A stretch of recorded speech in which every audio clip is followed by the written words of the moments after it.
Assalamualaikum warahmatullahi wabarakatuh dan salam sejahtera. Kami adalah daripada kumpulan 5. Nama saya Nurul Syairah binti Muhammad Zain dan ini adalah ahli kumpulan saya.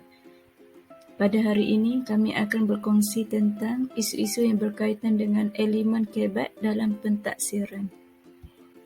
Okey, apa itu kebat? Kebat adalah ringkasan daripada kemahiran berfikir aras tinggi yang bermaksud keupayaan untuk mengaplikasikan pengetahuan, kemahiran dan nilai dalam membuat penaklukan dan refleksi bagi menyelesaikan masalah, membuat keputusan, berinovasi dan berupaya mencipta sesuatu. Isu yang pertama yang dapat dikaitkan ialah guru sendiri yang tidak bersedia dalam melakukan pentaksiran kebat. Ketidaksediaan guru dalam melaksanakan pentaksiran kebat adalah disebabkan oleh pengetahuan dan kemahiran guru yang terhad dalam strategi pengintegrasian kebat dalam pengajaran dan pembelajaran. Ini menyebabkan item pentaksiran kebat tidak dapat ditadbir dengan baik oleh guru tersebut. Sebagai contoh, guru menyediakan item pentaksiran kebat yang hanya menilai tahap pengetahuan murid sahaja dan hasilnya objektif pembelajaran kebat tidak dapat dicapai. Isu kedua, kesukaran dalam pembinaan item kebat. Guru sukar untuk menentukan instrumen yang sesuai digunakan dan kemahiran berfikir yang perlu diuji kerana perlu mengambil kira kesediaan dan aras kebolehan murid. Kesukaran juga timbul kerana kurangnya kefahaman mengenai blok taksonomi dan kurangnya amalan menggunakan jadual spesifikasi ujian di kalangan guru ketika membina item pentaksiran.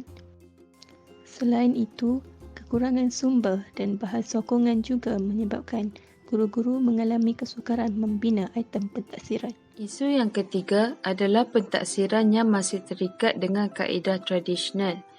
Pada abad terkini, sebahagian guru masih lagi menggunakan kaedah pentaksiran tradisional dengan mengumpul maklumat dan memfokus kepada penghafalan sahaja. Kaedah tradisional berbentuk ilmu yang diajar berupa nota, tiada perbincangan sewaktu pembelajaran dan murid perlu menghafal serta bergantung kepada silibus guru semata-mata.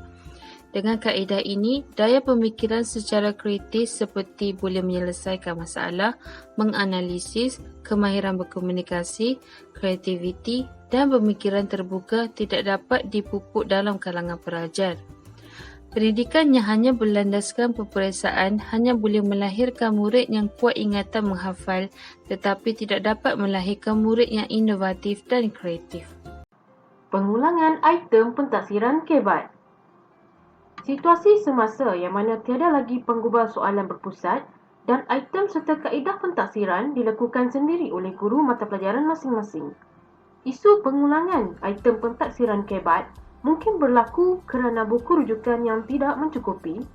Sebagai solusinya, guru-guru perlu sentiasa melakukan peer coaching PLC mengikut subjek supaya dapat berkongsi pengetahuan dan pendapat bagi menghasilkan soalan kebat yang berkualiti.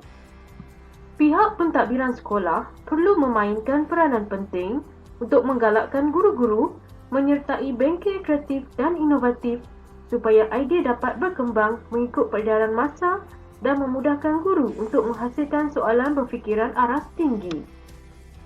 Kesimpulannya, semua guru haruslah sentiasa berusaha untuk menerapkan kemahiran berfikir aras tinggi dalam proses pengajaran dan pembelajaran mereka supaya dapat melahirkan generasi yang bijak berfikir dan mempunyai daya penyelesaian masalah yang tinggi.